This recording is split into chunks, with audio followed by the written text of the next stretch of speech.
অনেকেই আমাদেরকে প্রশ্ন করেন যে আমরা যখন লিখি তখন আমরা ইনশাআল্লাহ বলি, আর তারা বলেন যে এটা ইনশাআল্লাহ, রস্য ই ন ইন, তারপরে শাহ আল্লাহ, এটি কি ইনশাআল্লাহ রস্যই অনুসর্গ তারপরে শাহ আল্লাহ এটি হবে, নাকি রস্য ই ন ইনশাআল্লাহ হবে? এটি অনেকে আমাদেরকে প্রশ্ন করেন।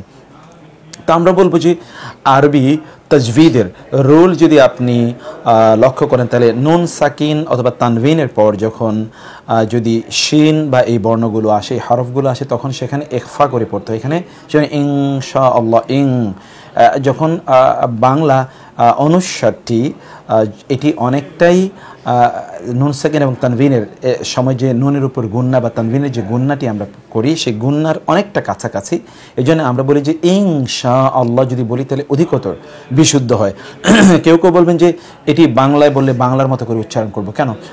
কোরআনের শব্দ যেহেতু, এটি যতটুকু সম্ভব কোরআনের কাছাকাছি করে যদি আমরা এটিকে উচ্চারণ করতে পারি তাহলে অনেক ভালো বলে আমরা মনে করি, এবং এই জন্যে আমরা এটিকে সেভাবে উচ্চারণ করার জন্য আমরা চেষ্টা করছি ইনশাআল্লাহ।